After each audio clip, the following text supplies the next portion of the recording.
Good morning guys, how are you बच्चा।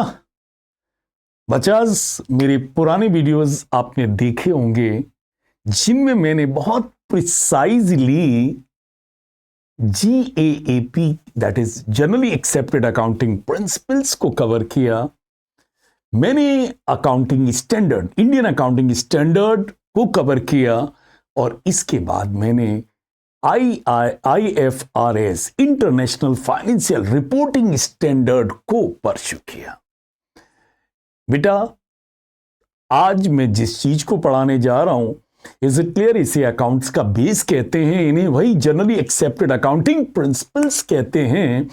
बच्चा, ये जो अकाउंटिंग प्रिंसिपल्स हैं ये हमारे अकाउंट्स के पिलर्स हैं। Accounting principles are accounting pillars on which entire structure of accountancy is resting upon. तो बच्चा, आज का मेरा टॉपिक है अकाउंटिंग प्रिंसिपल्स और आज मैं बहुत precisely, without wasting your time, बहुत प्रिसाइजली आपको सारे अकाउंटिंग प्रिंसिपल्स बताऊंगा। बच्चा, यदि किसी को प्रिंसिपल्स ना आते हो तो उसकी सब्जेक्ट की कोई अंडरस्टैंडिंग नहीं है। तो बेटा, मैं शुरू कर रहा हूं अकाउंटिंग प्रिंसिपल्स।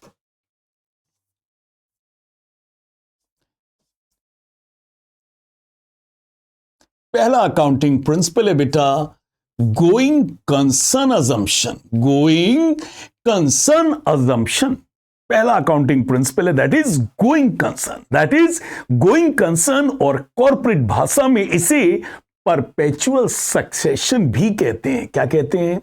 परपेचुअल सक्सेशन भी कहते हैं। तो पहला हमारा अकाउंटिंग कॉन्सेप्ट क्या है? गोइंग कंसर्न कॉन्सेप्ट क्या है बेटा? इस कॉन्सेप्ट में आइए देखते हैं।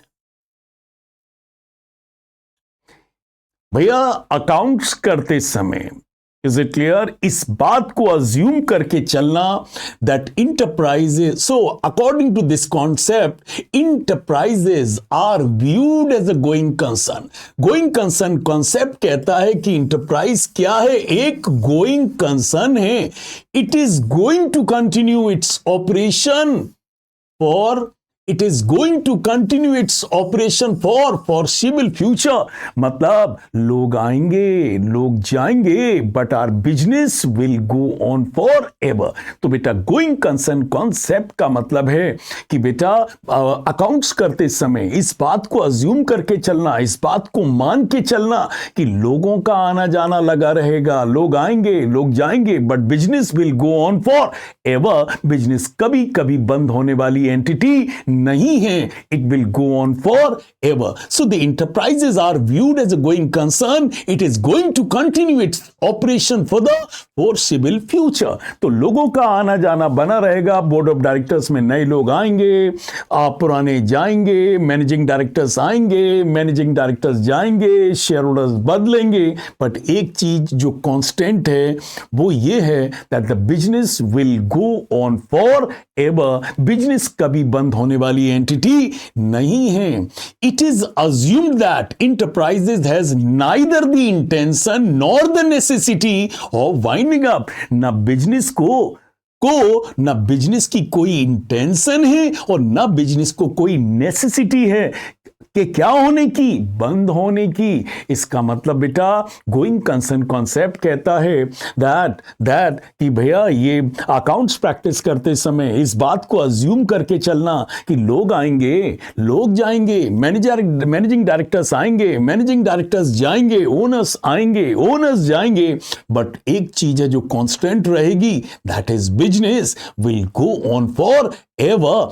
क्योंकि हम ये मानकर चलते हैं कि बिजनेस की ना कोई इंटेंशन है और ना कोई नेसेसिटी है of winding up its operation और स्केल ऑफ ऑपरेशन। बिजनेस की ना कोई इंटेंशन है, ना कोई नेसेसिटी है कि वो अपने ऑपरेशन को वाइंड अप करे या अपने स्केल ऑफ ऑपरेशन को किसी भी तरीके से उसको कम करे। कोई इंटेंशन नहीं। इम्प्लीकेशन बेटा, क्या क्या इंप्लीकेशन है गोइंग कंसर्न कॉन्सेप्ट के? बेटा याद रखना, नंबर 1, हम अपनी एसेट्स को क्या बोलते हैं? फिक्स्ड और करेंट। फिक्स्ड और करेंट किस कॉन्सेप्ट के कारण? गोइंग कंसर्न कॉन्सेप्ट के कारण। सो गोइंग कंसर्न कॉन्सेप्ट के कारण हम अपनी एसेट्स को करेंट और नॉन करेंट में क्लासिफाई करते हैं। गोइंग कंसर्न कॉन्सेप्ट के कारण हम अपनी लायबिलिटीज को नॉन करेंट, करंट लायबिलिटी और नॉन करंट लायबिलिटी में क्लासिफाई करते हैं। गोइंग कंसर्न कॉन्सेप्ट के कारण ही, इज इट क्लियर, हम डेप्रिसिएशन लगाते हैं एसेट्स पर over its useful life. Over its useful life. ये तो बताइए सर, हमारी एसेट्स का क्लासिफिकेशन होता है वो किस कॉन्सेप्ट के कारण? गोइंग कंसर्न कॉन्सेप्ट के कारण। We classify our liability into current and non current due to going concern concept. Sir, we depreciate our assets over its useful life due to going concern. Clear? Okay, continue करते हैं। अगला, consistency assumption. बेटा consistency assumption कहता है बच्चा, follow one method and policy year after year. Follow one method और one policy year after year. एक method और पॉलिसी को कंसिस्टेंटली हर बिजनेस हाउसेस को फॉलो करना चाहिए, बिकॉज यदि आप कंसिस्टेंसी फॉलो करेंगे बच्चा, then only your accounts will be comparable. Your accounts will be comparable and if you make the repeated changes in the method and policy, is it clear, your accounts will become incomparable. Is incomparable हो जाएंगे, अनकॉम्पेरेबल हो जाएंगे। तो बच्चा consistency का मतलब है follow one method और पॉलिसी ईयर आफ्टर ईयर, इनमें कोई चेंजेस ना करो। तो क्या गॉड सर, कंसिस्टेंसी अजम्पशन का मतलब है कि हम एक ही मेथड और पॉलिसी को हर कंडीशन में फॉलो करें? नहीं बच्चा, ये मेरे कहने का मतलब नहीं है। Is it clear? आप अपना मेथड चेंज कर सकते हैं। Is it clear? बताइए सर, कंसिस्टेंसी का यह मतलब नहीं है कि हर परिस्थिति में भी आप वही मेथड और पॉलिसी फॉलो करें। नहीं,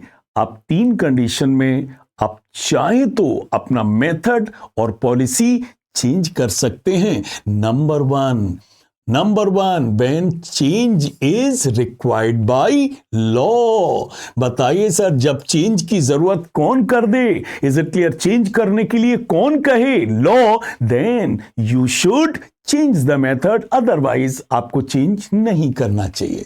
दूसरा है, change is required by the accounting standard. और बताइए नंबर दूसरी कंडीशन चेंज की कब है बेटा? आप अपनी पॉलिसी और मेथड चेंज कर सकते हैं जब ये किसके द्वारा रिक्वायर्ड हो? अकाउंटिंग स्टैंडर्ड के द्वारा रिक्वायर्ड हो। और तीसरी कंडीशन है when previous method has become inappropriate and new method is needed for more appropriate presentation. और बेटा तीसरी बार आप तभी मेथड चेंज कर सकते हैं जब आपका पुराना मेथड क्या हो गया हो? इनएप्रोप्रिएट हो गया हो and a new method is needed for more appropriate presentation. So precisely consistency assumptions का मतलब फॉलो वन मेथड और policy year after year. Don't bring about the changes in the method just for the sake of change. Sir, क्या इसका मतलब method change नहीं कर सकते? कर सकते हैं। नंबर 1, यदि change is required by the law. Number 2, if change is required by the accounting standard. Number 3, when previous method has become inappropriate and a new method is needed for more appropriate presentation. Clear? जी बेटा। The next assumption, accrual concept assumption। बेटा ये assumption हमारे accounts का आधार है बेटा। accrual concept assumption का मतलब है बेटा कि expenses and incomes will be recorded in the books of account in the year in which they'll accrue or arise। तो accrual concept assumption क्या कहता है कि expenses and income उस ईयर में रिकॉर्ड किए जाएंगे जिस ईयर में ये क्या हुए हैं? अक्रू एंड अराइज हुए हैं। क्या हुए हैं? अक्रू एंड अराइज हुए हैं। मतलब जिस ईयर का जो एक्सपेंसेस जिस ईयर को बिलोंग करता है उस ईयर में रिकॉर्ड किया जाएगा, और जो इनकम जिस ईयर को बिलोंग करती है उस ईयर में रिकॉर्ड की जाएगी। सो अक्रूअल कॉन्सेप्ट क्या कहता है? अक्रूअल का कॉन्सेप्ट और ये अजम्पशन क्या कहता है? Expenses and incomes will be recorded in the books of account in the year in which they accrue and arise. मतलब जिस ईयर के जो भी एक्सपेंसेस और इनकम होंगे वो उसी साल रिकॉर्ड किए जाएंगे। ठीक है ना सर? इसका ऑपोजिट होता है, इसका ऑपोजिट होता है कैश बेसिस। क्या होता है? कैश बेसिस, जिसको आगे बढ़ाया जाएगा। So accrual basis assumption. Is it clear? बेटा याद रखना, it is mandatory accrual basis assumption for corporate. is it clear? corporates जो है ना बेटा वो accrual basis पर ही अपने accounts maintain करते हैं। उनके लिए कोई freedom नहीं और किसी तरीके की। मतलब corporates cash basis method पर अपने accounts नहीं रखते, उनको accrual basis पर ही अपने accounts रखने पड़ेंगे। बच्चा एक एक स्क्रीनशॉट भी लेते चलो तो बहुत अच्छा होता रहे बेटा।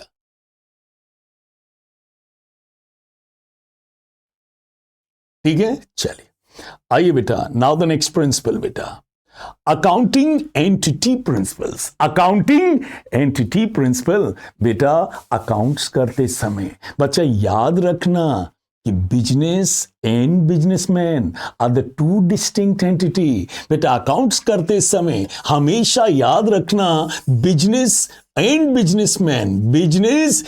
businessman are two distinct entity, and there is a curtain which separates business from the businessman, जो business और businessman को अलग करता है। तो बेटा entity concept कहता है कि business एक अलग entity है और businessman एक अलग entity है। is it clear? और दोनों के बीच में एक curtain है जो दोनों को क्या करता है बेटा? अलग अलग करता है, दोनों को अलग अलग करता है। सर ये एंटिटी कॉन्सेप्ट अजम्पशन क्यों आया? बेटा इसलिए आया कि यदि ये एंटिटी कॉन्सेप्ट अजम्पशन ना होता तो बिजनेस और बिजनेसमैन एक ही होते, तो बेटा उसी से बिजनेस उसी काउंटर से बिजनेस के भी खर्चे होते और उसी से पर्सनल भी खर्चे होते, और बेटा सारे पर्सनल और बिजनेस ट्रांजैक्शन क्या हो जाते? मर्ज हो जाते। तो बताओ बच्चा, साल के एंड में यदि बिजनेस का प्रॉफिट निकालना होता तो हम कैसे निकालते? क्योंकि हमने तो बिजनेस और बिजनेसमैन को एक ही माना है, और एक ही माना तो एक ही जगह से सारे एक्सपेंसेस कर रहे हैं, चाहे वो बिजनेस के हों और चाहे पर्सनल हों। तो बेटा सारी इंफॉर्मेशंस क्या हो जाएंगी? मर्ज हो जाएंगी, और साल के एंड में जब हमको बिजनेस का प्रॉफिट निकालना होगा तो it will be very difficult for us to identify which is a business transaction and which is a personal transaction. इसलिए सर अकाउंटिंग एंटिटी अजम्पशंस को माना गया है कि बिजनेस अलग है, बिजनेसमैन अलग है, मुकेश अंबानी अलग है, रिलायंस इंडस्ट्रीज अलग है। Is it clear? तो बताइए बेटा एंटिटी अजम्पशन क्या है भैया? एंटिटी अजम्पशन सेज बिजनेस और बिजनेसमैन को अलग अलग मानना चाहिए। यदि आप ऐसा नहीं करेंगे तो बिजनेस और पर्सनल ट्रांजैक्शंस सब एक्यूमुलेट हो जाएंगे, और फिर बेटा साल के एंड में जब बिजनेस की इनकम निकालनी होगी, इनकम टैक्स वगैरह के लिए, तो it will be very hard to identify the business transaction. तो बिजनेस और बिजनेसमैन को अलग अलग रखना चाहिए। ये अकाउंटिंग एंटिटी प्रोडक्ट। सर इसके इम्प्लीकेशंस क्या हैं? बताओ बेटा बिजनेसमैन जो पैसा बिजनेस को देता है, what do we call it? बताओ बेटा जो पैसा बिजनेसमैन बिजनेस में देता है, what do we call it? Capital. और बताओ बच्चा हम कैपिटल को क्या मानते हैं? क्या मानते हैं, असेट्स या लायबिलिटी? लायबिलिटी मानते हैं, क्योंकि बेटा बिजनेसमैन ने बिजनेस को पैसा दिया, दोनों अलग अलग एंटिटीज हैं। बताइए, बिजनेस के पास जो भी पैसा है वो है तो बिजनेस के पास, बट है किसका? बिजनेसमैन का है। इसलिए बिजनेस इस पैसे को क्या मानकर चलता है? कैपिटल। और कैपिटल क्या है? Internal liability. क्या मानता है? Internal liability. क्लियर? और कभी भी बिजनेसमैन बिजनेस से कुछ भी निकालता है बेटा, तो हम इसे क्या कहते हैं? ड्राइंग्स। क्या कहते हैं? ड्राइंग्स। Is it clear? क्या कहते हैं इसको? ड्राइंग्स। तो बताओ बेटा, यदि ये कॉन्सेप्ट ना होता तो बेटा ना कैपिटल इंटरनल, कैपिटल को कभी भी इंटरनल लायबिलिटी नहीं माना जाता, नहीं माना जाता। क्लियर बच्चा? चलिए,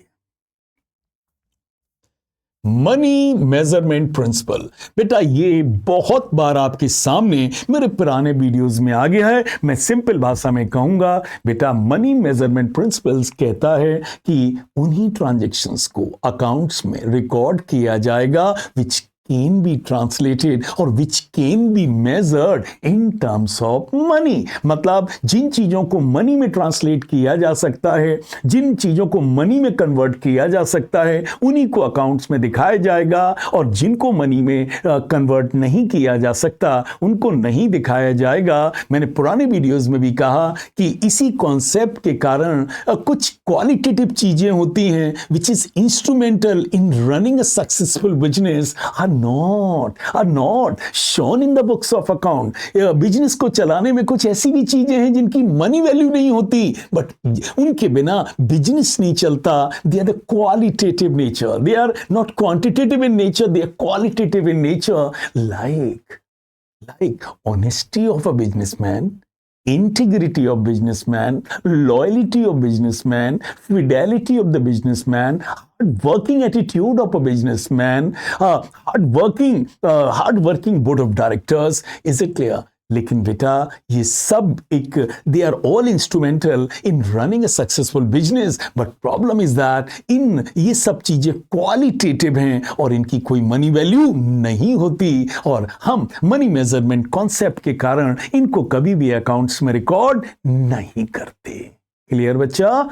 ओके, चलिए अब आइए अकाउंटिंग पीरियड प्रिंसिपल या पीरियडिसिटी प्रिंसिपल। कौन सा प्रिंसिपल बेटा? अकाउंटिंग पीरियड प्रिंसिपल या पीरियडिसिटी प्रिंसिपल। पक्का बेटा? गोइंग कंसर्न कॉन्सेप्ट क्या कहता है? दैट लोग आएंगे लोग जाएंगे but business will go on forever. Business has got neither the intention nor the necessity to wind up its operation और स्केल ऑफ ऑपरेशन। यही तो कहता है गोइंग कंसर्न कॉन्सेप्ट। तो इसका मतलब बेटा बिजनेस कभी बंद नहीं होगा, तो इसका मतलब क्या करें फिर? कभी अकाउंट ही ना बनाए बेटा, क्योंकि बिजनेस तो कभी बंद होगा ही नहीं। नो बच्चा, इसके लिए एक और अकाउंटिंग प्रिंसिपल है और इसको क्या कहते हैं? अकाउंटिंग पीरियड प्रिंसिपल या पीरियडिसिटी प्रिंसिपल। क्या है ये प्रिंसिपल? देखिए, according to this concept economic life of business should be artificially split into period और intervals which is known as accounting period. तो गोइंग कंसर्न कॉन्सेप्ट कहता है कि business will go on forever. Business की life infinite है, business की life indefinite है, मतलब बिजनेस कभी ना खत्म होने वाली एंटिटी है। तो इसका मतलब ये नहीं है कि सर हम कभी अकाउंट नहीं बनाएंगे। तो बिजनेस को क्या करना चाहिए? बिजनेस की जो भी इन्फिनिट इकोनॉमिक लाइफ है उसे स्प्लिट कर लेना चाहिए। उसे क्या कर लेना चाहिए? Split into period, split into period. और इस पीरियड का नॉर्मली इंटरवल कितना होता है? 1 ईयर। और हम इसको क्या कहते हैं? Financial year. क्या कहते हैं? फाइनेंशियल ईयर या फाइनेंशियल पीरियड के नाम से भी जानते हैं। तो पीरियडिसिटी कॉन्सेप्ट कहता है कि life of the business is indefinite, it is infinite. इसका मतलब तब अकाउंट्स नहीं बनाएंगे जब कभी बिजनेस बंद होगा। हमें हर साल क्या बनाना चाहिए? हमें अपनी इंडेफिनिट लाइफ को किस में डिवाइड कर लेना चाहिए? सेगमेंट में डिवाइड कर लेना चाहिए। और इन सेगमेंट्स को क्या कहना चाहिए? फाइनेंशियल पीरियड, फाइनेंशियल ईयर के नाम से पुकारना चाहिए। यूजुअली ये पीरियड 1 अप्रैल से 31 मार्च होता है। और अकाउंटिंग पीरियड को, accounting economic life of the business को पीरियड में स्प्लिट करने से क्या फायदा होगा? बेटा, हम यदि हर साल यदि अकाउंट बनाएंगे तो हम हर साल अपने प्रॉफिट को पता लगा सकते हैं, पोजीशंस को पता लगा सकते हैं। हर साल कोई भी यदि फ्रॉड हो तो हम उसको डिटेक्ट कर सकते हैं। बताइए बेटा, यदि हम हर साल अकाउंट ना बनाएं तो बताओ बेटा, कोई फ्रॉड है तो फ्रॉड भी हो जाएगा, करने वाला चला भी जाएगा और हमको कभी नोटिस में भी नहीं आएगा। बेटा, यदि हम हर साल अकाउंट्स बनाएंगे तो we can make comparison.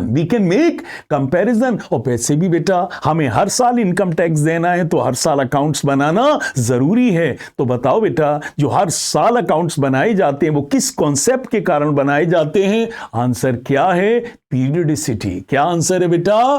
Periodicity. Clear? Okay. Full disclosure principle. बच्चा, फुल डिस्क्लोजर का मतलब है क्या? बेटा, account is not a private document, it is a public document. Account एक प्राइवेट डॉक्यूमेंट नहीं है बच्चा, अकाउंट एक पब्लिक डॉक्यूमेंट है। ओके। अकाउंट्स के यूजर्स सिर्फ ओनर ही नहीं हैं, अकाउंट्स के यूजर एक्सटर्नल भी हैं। क्या है? एक्सटर्नल भी हैं। इसलिए एक और प्रिंसिपल को डेवलप किया गया, इसे कहते हैं full disclosure principle. Is it clear? इस फुल डिस्क्लोजर प्रिंसिपल कहता है each and every relevant information should be distinctly disclosed in the books of account. कोई भी अकाउंटिंग इंफॉर्मेशन जो रेलेवेंट है, जो जरूरी है, इज इट क्लियर, हर इंफॉर्मेशन को अकाउंट्स में फुली डिस्क्लोज करना चाहिए। इससे क्या होगा गौर sir? Greater the disclosure, greater the transparency, greater will be the reliability। जितना डिस्क्लोजर होगा उतनी हमारे अकाउंट्स में ट्रांसपेरेंसी आएगी, और जितनी हमारे अकाउंट्स में ट्रांसपेरेंसी आएगी उतने हमारे अकाउंट्स क्या होंगे? रेलेवेंट और रिलायबल होंगे। तो बोलो, फुल डिस्क्लोजर प्रिंसिपल क्या है? Full disclosure principle says that each and every relevant information should be fully disclosed in the books of account। इससे क्या होगा sir? If we'll fully disclose accounting information, our accounting will be more transparent। When our accountancy will be more transparent, it will be more reliable। और जो users हैं वो आपके accounts पर बहुत विश्वास करेंगे। और बेटा, जो इंटरनेशनल फाइनेंशियल रिपोर्टिंग स्टैंडर्ड्स बनाए गए हैं उसमें डिस्क्लोजर पर बहुत स्ट्रेस डाला गया है। बिकॉज एक रैशनल इन्वेस्टर को, एक रैशनल डिसीजन मेकर को, इज क्लियर, हर चीज क्लियरली पता होनी चाहिए, उस इंफॉर्मेशन क्लियरली स्टेटेड होनी चाहिए, वेग नहीं होनी चाहिए, उनमें एम्बिग्यूटी नहीं होनी चाहिए।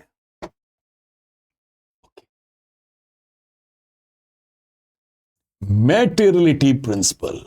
कौन सा प्रिंसिपल?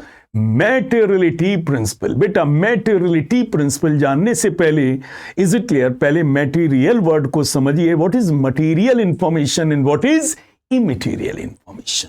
बेटा, वो इंफॉर्मेशन जिनकी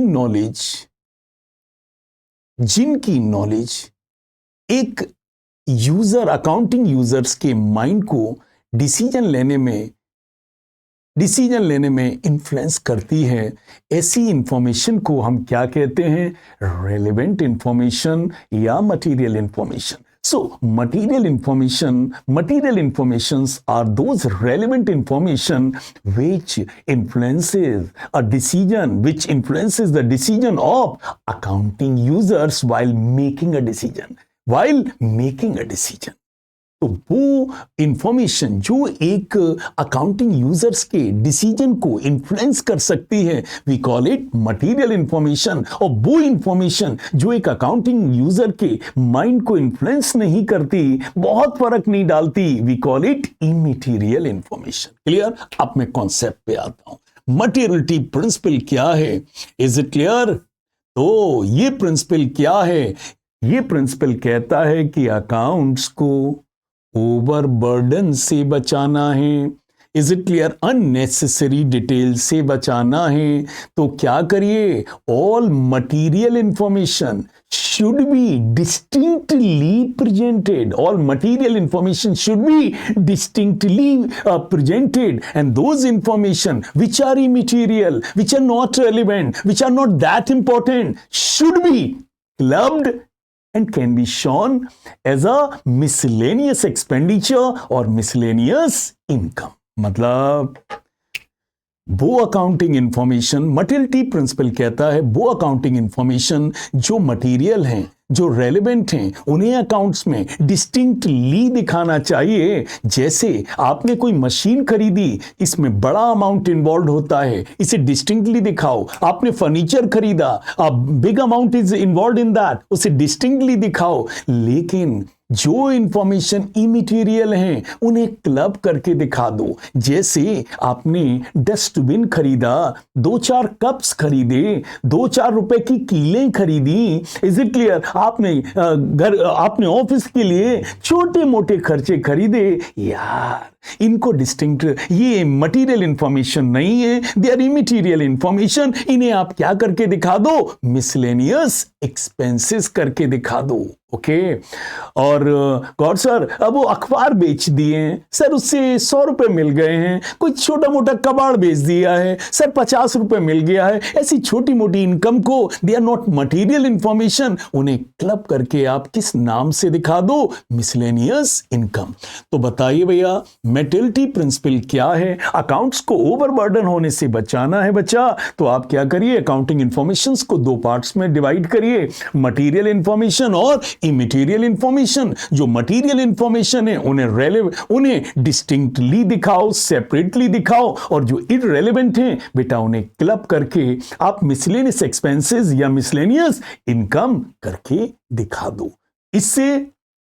इससे आपका जो कंट्रोल है वो अकाउंटिंग फिगर्स पर बहुत अच्छा होगा और अकाउंट्स ओवर बर्डन होने से बच जाएगी। प्रिंसिपल ऑफ कंजर्वेटिज्म बच्चा मोस्ट इंपॉर्टेंट बेटा। प्रिंसिपल ऑफ कंजर्वेटिज्म को हम लोग प्रूडेंस भी कहते हैं। Principle of conservatism is also called prudence. क्या है बच्चा?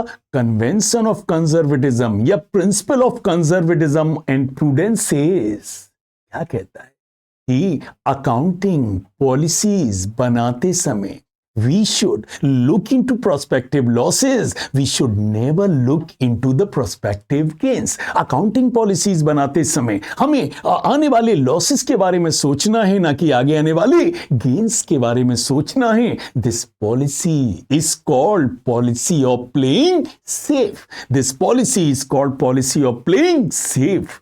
पक्का? तो बताइए बेटा, कंजर्वेटिज्म क्या कहता है? पॉलिसी बनाते समय आगे आने वाले प्रोस्पेक्टिव पेन्स को ध्यान रखो, ना कि prospective gains, and it is a policy of playing safe. इसके इंप्लीकेशंस क्या क्या हैं? और सर इसके इंप्लीकेशन क्या क्या हैं, ये बहुत ध्यान से सुनना। पहला इंप्लीकेशन क्या है भाई साहब? कंजर्वेटिज्म कहता है कि stock should be valued at cost और net realisable value whichever is less. बहुत इंपॉर्टेंट है बेटा, ध्यान रखिएगा। कंजर्वेटिज्म प्रिंसिपल कहता है कि स्टॉक का वैल्यूएशन किस पे होना चाहिए? कॉस्ट और net realisable value whichever is less. तो stock should be valued at cost और net realisable value whichever is less. Conservatism कहता है business should make provisions to meet prospective losses. Business को क्या बनाना चाहिए? Provisions बनाने चाहिए आगे आने वाले लॉस को काउंटर करने के लिए। और बेटा तीसरा इंप्लीकेशन है business should make reserves to strengthen the financial position. भैया यदि फ्यूचर बहुत ब्राइट है, वेल एंड गुड, लेकिन फ्यूचर में यदि कोई दिक्कत आ सकती है उसके लिए अपने को प्रिपेयर करो। बेटा आपने कोरोना में देखा कितने लोग हैं जिन्होंने अपनी जिंदगी में कोई रिजर्व्स नहीं बनाए थे और वो कोरोना पीरियड में बहुत ही स्ट्रेस में थे। तो बताइए बिजनेस को क्या करना चाहिए? Business should make reserves to strengthen the financial position. Clear बच्चा? जी गॉड सर। और पढ़िए भैया, हिस्टोरिकल कॉस्ट प्रिंसिपल। बोलो बेटा, ये हमारे अकाउंट्स का प्रिंसिपल भी है भैया और हमारी अकाउंट्स की लिमिटेशन भी है। ये मैंने पुराने वीडियोस में आपके सामने का हिस्टोरिकल कॉस्ट प्रिंसिपल क्या कहता है। हिस्टोरिकल कॉस्ट प्रिंसिपल कहता है कि बच्चा assets will be recorded in the books of account at the price at which they are acquired।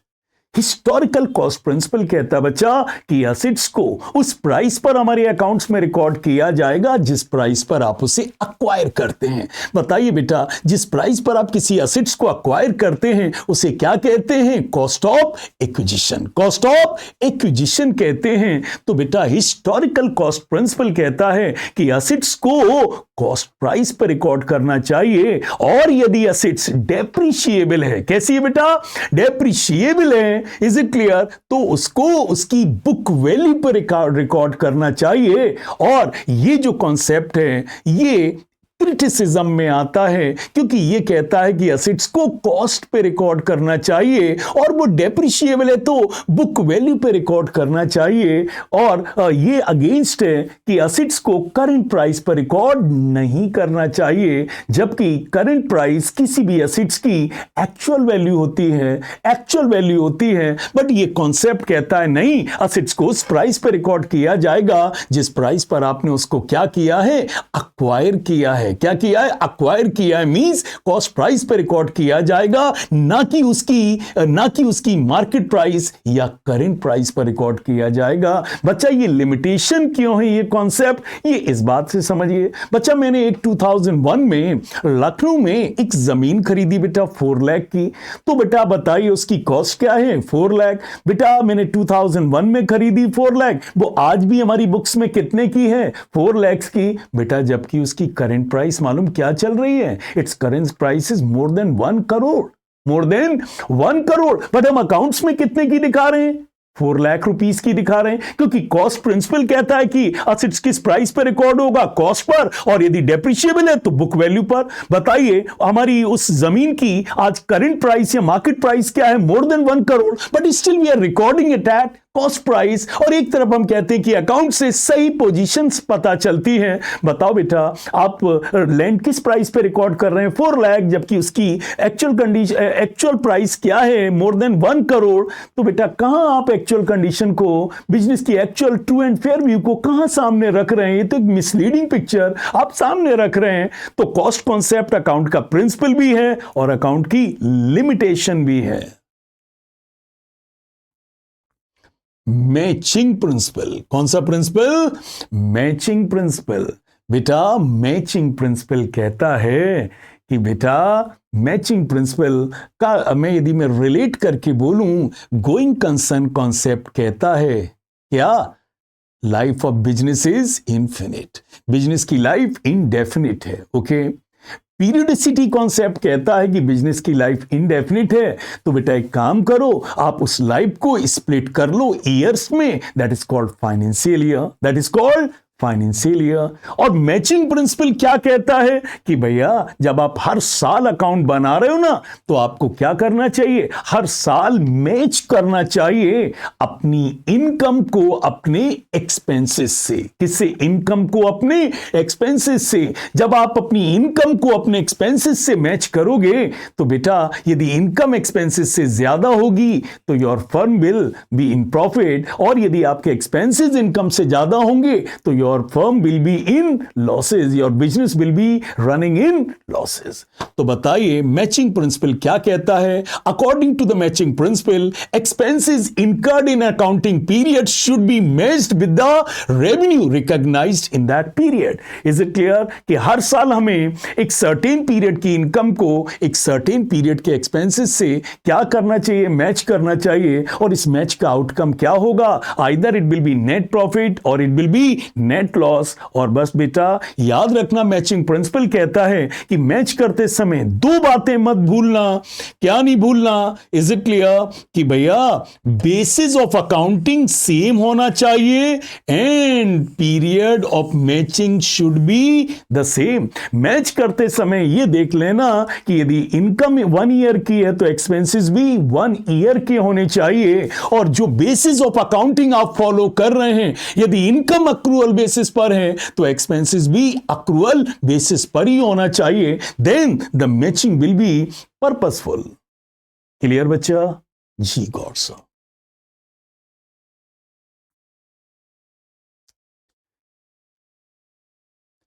Duality principle, duality principle क्या कहता है बेटा? ये बेटा न्यूटन्स के लॉ पे डिपेंड है that every action is got equal and opposite reaction। Duality principle कहता है कि हर चीज के कितने इफेक्ट होंगे? 2।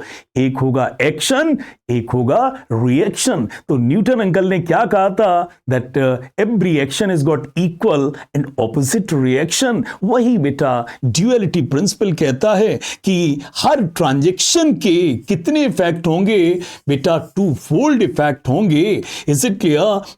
एक इफेक्ट बेटा यदि डेबिट पर होगा तो एक इफेक्ट बेटा किस पर होगा?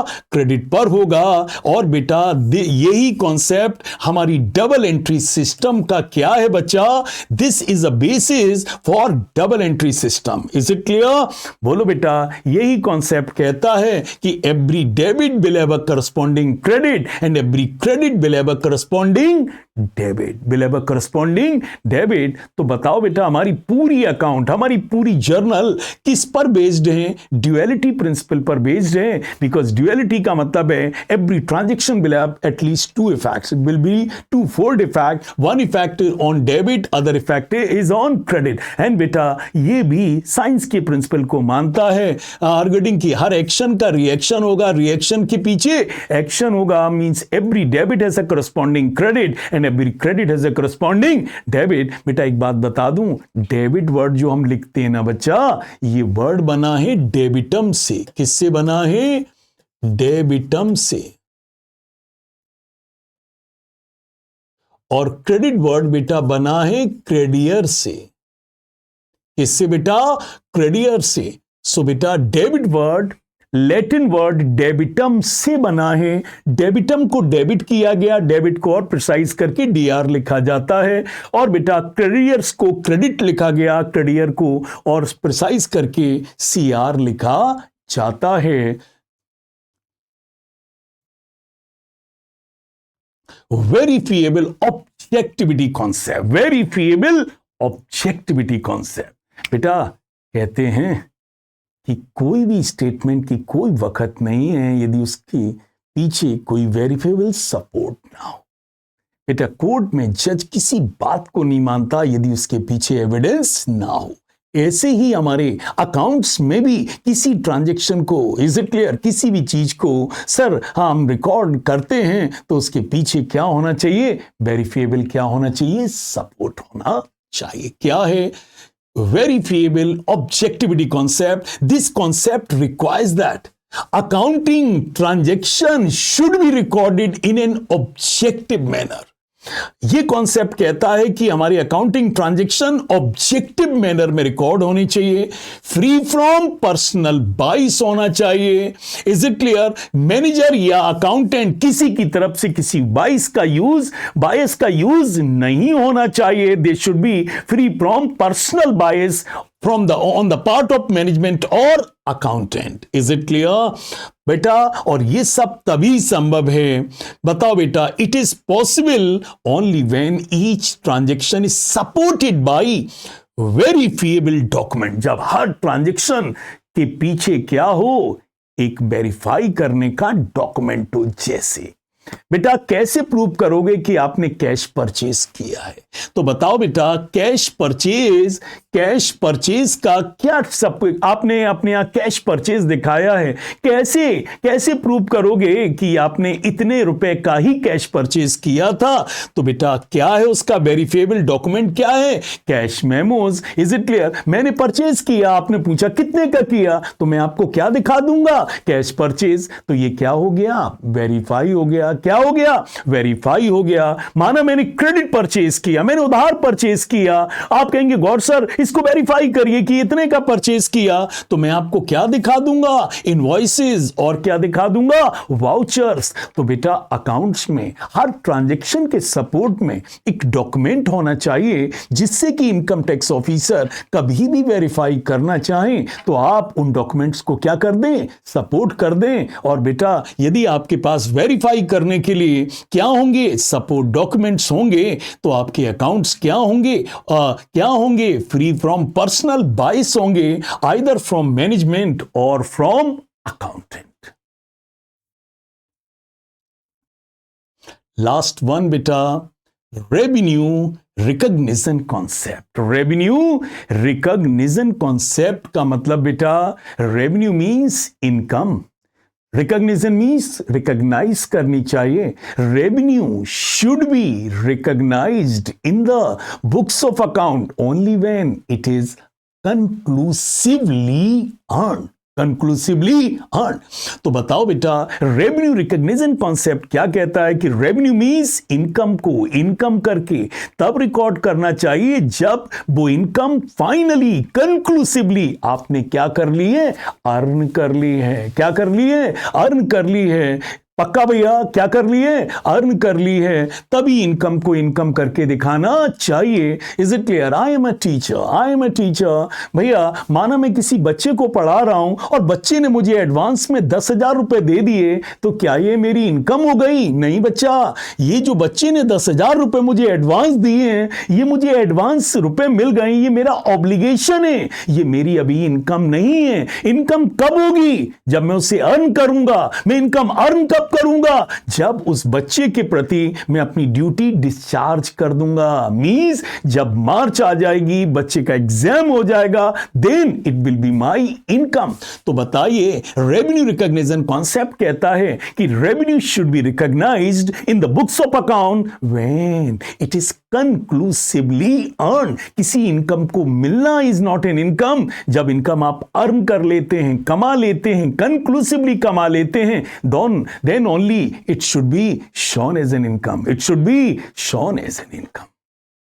बोलो भैया।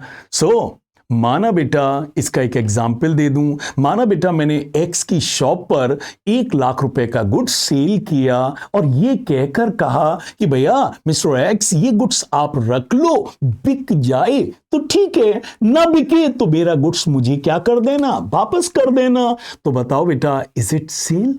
No goods sir, no sir, it is not sale. Sale तो तब होगा जब वो पर्सन इस गुड्स को क्या कर देगा?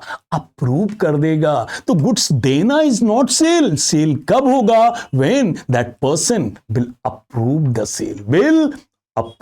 Cell, so revenue recognition concept कहता है, जल्दीबाजी मत करो इनकम को दिखाने में। इनकम को तब इनकम के तौर पे दिखाओ जब आप कंक्लूसिवली ये कह सकें कि इनकम हमने अर्न कर दी है। पैसे मिलना इज नॉट एन इनकम, पैसा कमाना इज कॉल्ड इनकम। एंड बेटा ये प्रिंसिपल नहीं है substance over form. Substance over form. बेटा कहते ना, शक्ल पे मत जाओ, अकल लगाओ। वही है, सब्सटेंस पे मत जाओ। Is it clear?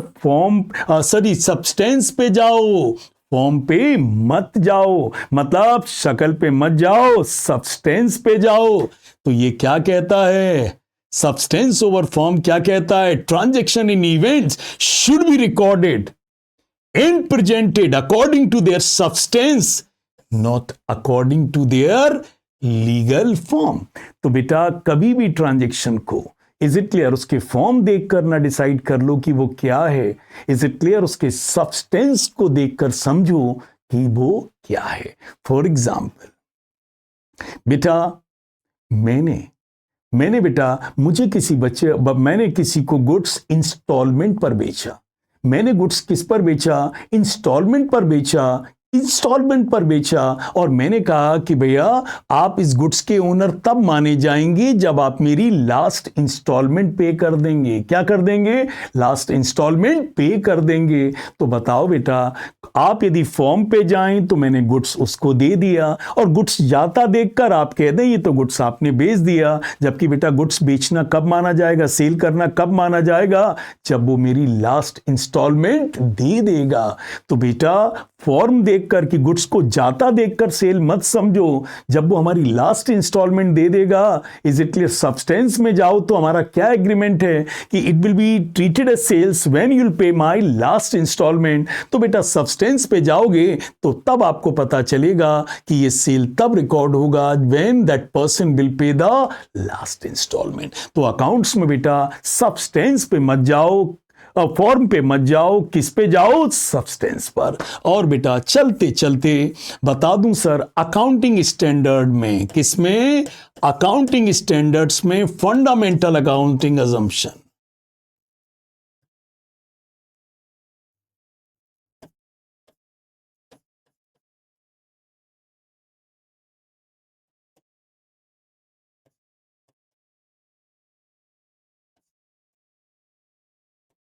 क्या है बेटा? मैं एक्रोनिम बना रहा हूं, GCA।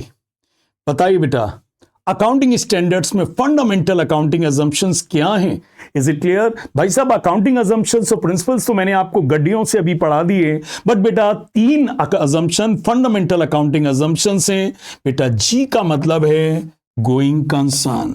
जी का मतलब है बेटा गोइंग कंसर्न, मतलब business will go on forever. C का मतलब है बेटा कंसिस्टेंसी, मतलब follow one policy year after year. और ए का मतलब है अक्रूअल। ए का मतलब क्या है? अक्रूअल। एक्सपेंसेस और इनकम उस ईयर में रिकॉर्ड होंगे जिस ईयर में ये अक्रू और अराइज होंगे। तो बेटा कोई आपसे पूछ दे कि what are the 3 fundamental accounting assumptions as per accounting standard, your answer will be GCA। GCA. G stands for going concern, that is life of business is infinite. C means consistency, follow one policy year after year. A means accrual. A means accrual. Expenses and income will be recorded in the year in which they accrue and arise. They accrue and arise. So बच्चा precisely मैंने पूरा chapter आपके सामने cover कर दिया। अब आप अपनी बुक से ऑब्जेक्टिव क्वेश्चंस अटेम्प्ट करके देखें और बेटा होते चले जाएंगे और मान जाइएगा कि मैंने ये टॉपिक थॉरली कवर कर दिया है। और बेटा इसको जरूर पढ़िएगा, ठीक है ना बच्चा? So that's for today. Rely on us, we rely on lot of experience बच्चा। Thank you.